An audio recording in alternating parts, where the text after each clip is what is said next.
Welcome to Friday, fellow junkies.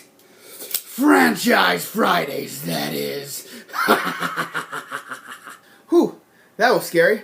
Welcome back, junkies, to Friday. Franchise Friday, that is. I haven't done one of these since October. Come on. Haven't done one of these since October, you guys. And I did Halloween last time, and the very first one I did was Psycho.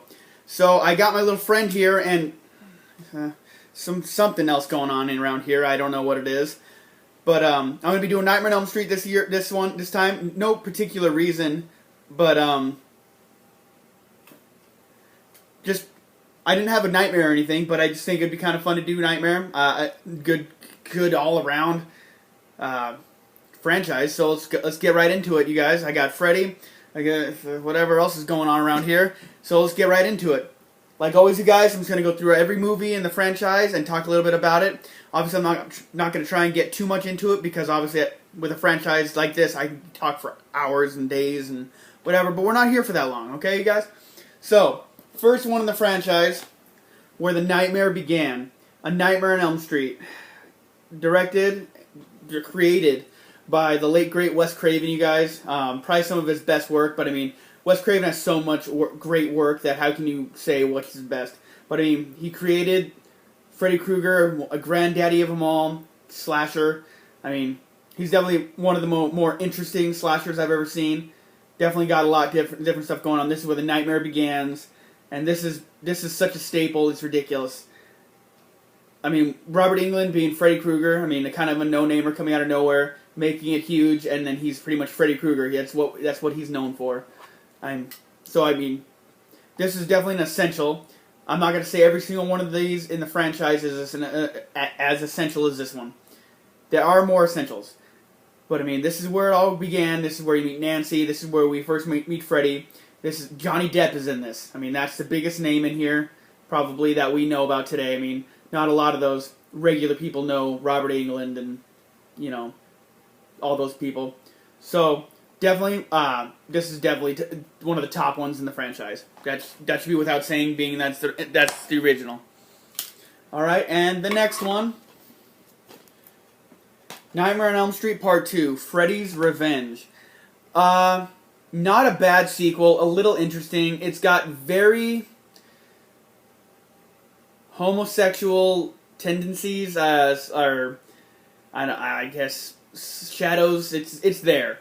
It's very obvious. I mean, definitely having the first male heroine in this, and he's definitely more of a chick than the girl is, I would say. Definitely an interesting movie. A good continuation, just a little weird in places. You know, talking about Freddy's trying to get inside of him, and yeah, weird stuff like that. I mean, he ends up in a gay bar at some point. Just a little awkward. Dance scene in this movie, top notch.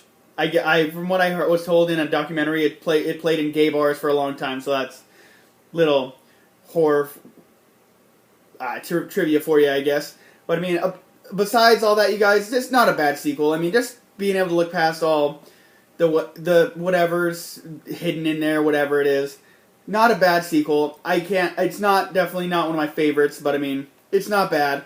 I mean, Freddy's still not too goofy, still dark. He hasn't gone goofy yet. I mean, Freddy's definitely the one slasher that has gone very goofy in his old age.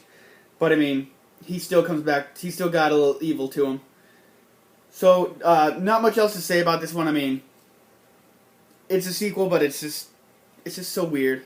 It's hard to talk about. Let's just move on. Alright, now for Nightmare 3.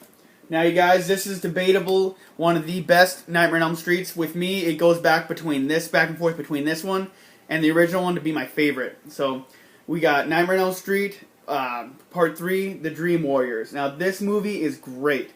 Kind of give you a little bit, kind of kids are still getting killed in their dreams. I guess I should have said that in the beginning. Freddy Krueger is a dream slasher. He comes at you in your dreams, and he kills you. Makes nightmares, whatever you want to call them. Dreams, nightmares. And these kids found out that they can have powers in their dreams to fight off Freddy. I mean, this is such a cool movie. They did such a great job. Freddy's still just evil as ever. He's starting with his little one-liners, but it's not bad. I mean, welcome to prime time, bitch. I mean, that's just good stuff right there. How can you hate that? I mean, all the different kids in here, we got all the different powers, like great characters, great. I mean, Robert Englund's still at the helm as Freddy Krueger. I mean, we don't have to worry about that for a while, thank God. So, like I said, definitely this one's gonna be number 2 in my, actually either number 1 or number 2. Number 1 and number 3 always go back and forth. I can never completely decide. It never stays. Oh, something always changes to me. All right, moving on to when we start getting a little weird. A Nightmare on Elm Street Part 4, The Dream Master. Basically, the best thing about this, all the kids that you kind of see from the last movie,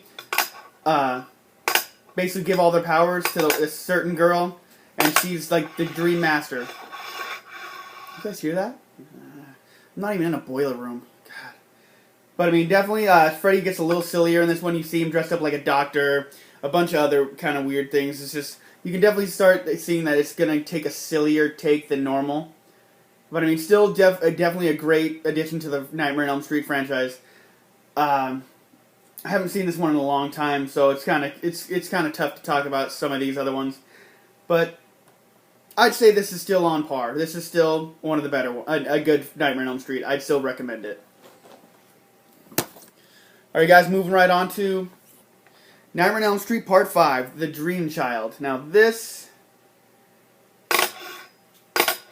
yeah, we're pretty much in the weird stage. I mean, one of the kills in this is the guy, Freddy kills somebody by feeding her too much and she explodes in her dreams. Obviously, it's a girl that, it's all about her looks and everything, but I mean, still, it's just, things are starting to get weird. You meet the Dream Child. Basically, the way they kill Freddy is he barfs on him, basically. Best way to describe it. That's how they said it in the documentary that I'll get to later. But, I mean, this is just kind of where they start really going downhill. I mean, it really kind of starts in Part 4, but Part 4 is still doable for me. I still enjoy that one. But, I mean, the silliness of Freddy just isn't really scary anymore. I mean, the makeup is really not good anymore. It's very blotchy. Doesn't look like he was actually like a burn victim. He doesn't look all slimy and everything. He looks dry and, I don't know, looks like an old guy that maybe just didn't do so good in the sun one day. I don't know. I mean, still worth watching. Every single one of these are worth watching. But, I mean, it's just how much you like them is going to be the question. I guess moving on to Freddy's Dead, The Final Nightmare. Now, this is probably one of the worst makeup jobs in the franchise, period. But, I mean, the only cool thing about this movie is, I mean, Alice Cooper's in it. They got Roseanne in it. What was something? I can't remember the other guy's names. Maybe it's here on the back. Tom Arnold. And then Johnny Depp makes a triumphant return. He's like in a little TV for like 5 seconds and gets killed again by Freddy.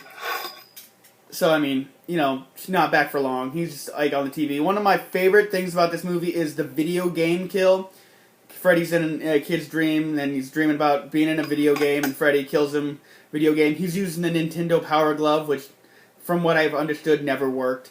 So, I mean, they got cool, like, little jokes going on in it. I mean, they're definitely not a typical horror movie anymore. These are more like comedy slashers. And Freddy isn't known for having a gigantic body count, which is okay, I guess. I mean, just because he's so calculating and so evil, well, originally, now he's just a one-note joke that stoners laugh at. That's a quote for a movie, of course. But, yeah, definitely, I'm starting to get to the point where I probably wouldn't recommend him anymore, but, I mean, if you're out there and you need to finish the franchise, yeah, you're my kind of people, it's gotta be there. Freddy's Dead. And just when you thought Freddy was dead, he wasn't dead, because when he dies, he doesn't. So we got this next one, which is one of the more interesting movies. I mean, this is a triumphant return, in my personal opinion. I liked this movie. We got Wes Craven's New Nightmare. Something fun about this movie is basically Freddy is brought into real life. So the lady who played Nancy, she's not Nancy, she's Heather Langenkamp, which is her real name, her real actress name. I mean, she's dealing with Freddy in the real world now, and this is when Freddy got back to being evil.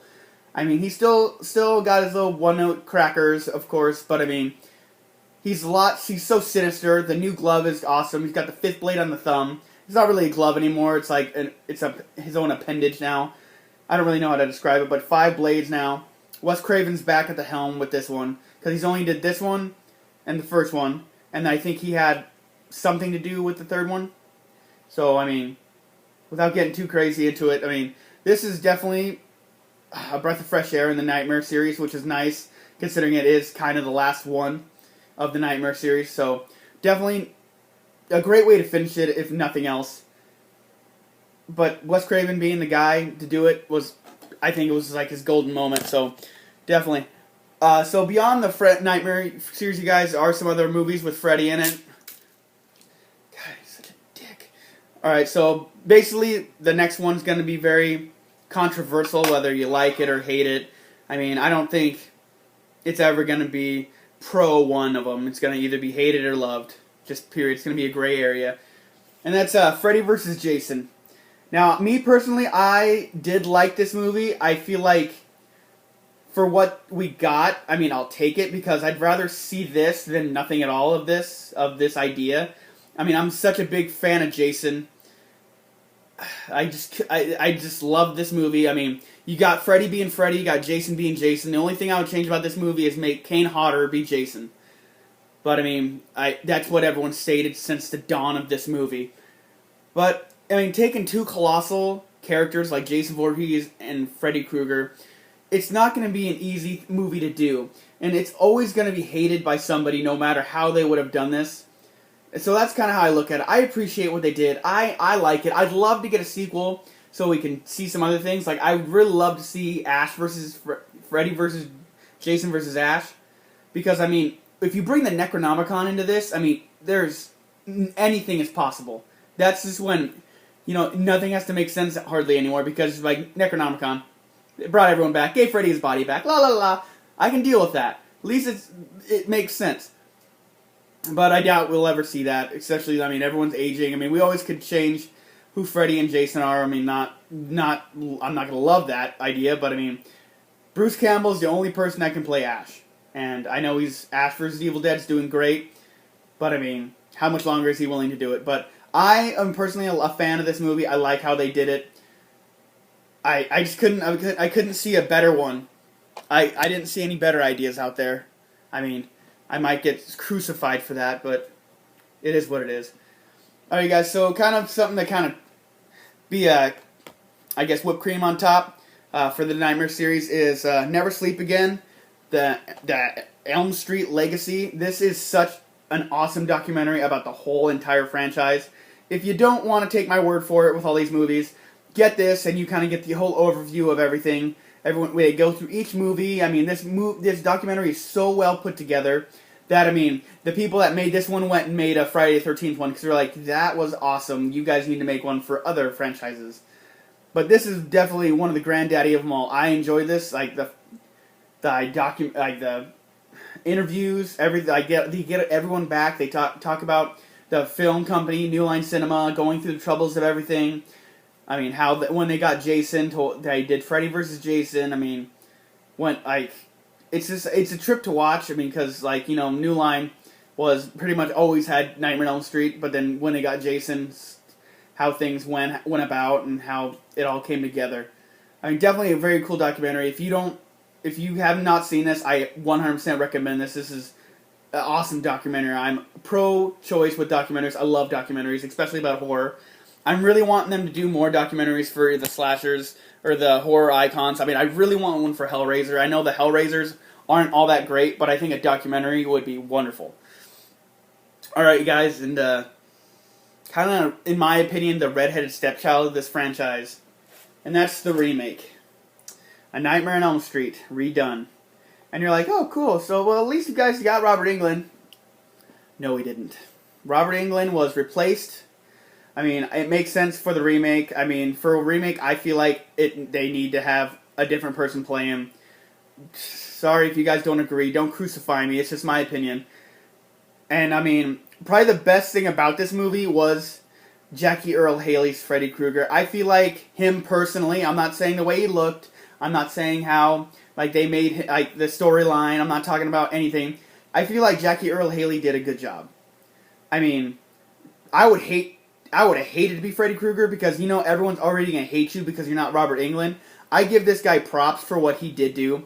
I mean, he had I feel like a very Michael Jackson feel. He had the fedora, the one glove. I mean, that's the only bad thing I hate about it. But I feel like Jackie Earle Haley did probably better than anyone else they could have hired, except obviously Robert Englund. But with Robert Englund not as an option to these people, apparently, I feel like he did a great job. I give him props for stepping into something that probably had no chance of him succeeding in, because people are always going to hate it because he's not Robert Englund. But I'm not a fan of this movie. This movie, like, everything just, it's all cattywampus. Like, I loved it when I first watched it, and then as I went on and watched it, I just kind of got worse and worse. I still watch it every now and then. I mean, it's one of those movies that's just like I pop on when I'm working on something, like it's just in the background. But, I mean, they were talking about doing a bunch of sequels to this, and I don't see that happening anymore. But I'm kind of happy for that, because, I mean, poor Jackie Earle Haley got reamed for this. Poor guy. I feel like he did a really decent job. It's just everyone else didn't do their part. So, that's all I kind of have to say on that one, you guys. And so that is the Nightmare on Elm Street Legacy, you guys. I went through every single movie that is out. I mean, there is a TV show called Freddy's Nightmares, I believe. I've never seen that. Because in the documentary that I talked, the Never Sleep Again, they kind of talk about it. It seems very silly. I'd like to watch it, like, if they ever came on, like, Netflix or, like, came out on DVD and it wasn't very expensive. I'd probably buy it, watch them all, have it, just keep it in the collection. But that's probably the other thing that is out there that we can watch. But, I mean, Freddy almost became a pop icon, in this whole thing, so definitely a lot of stuff out there, lots of action figures, lots of masks, gloves. I mean, you can get real gloves with real blades. I mean, that's just good stuff right there. Sorry, I'm a little weird. But, I mean, that's my Franchise Fridays on Nightmare on Elm Street, you guys. Definitely a franchise that you don't want to pass up. I mean, it's got its goods, it's got its bads. I mean, nothing's perfect in this world. And that is it, you guys. So hopefully I'll see you again on another Franchise Fridays. I really want to do Friday the 13th, but I'm waiting for the right time for it, because that's my favorite franchise, and I want to do it justice. I hope you guys liked what you saw here. Like, comment, subscribe. And then if you guys got some ideas for maybe a different Franchise Friday, something different for me to do in this, I mean, I'd love to do different things. Maybe it's just not coming to my mind. So if you guys got any great ideas, I'm listening. So just leave them down there in the comment section, and I'll see you guys next time. You are all my junkies now.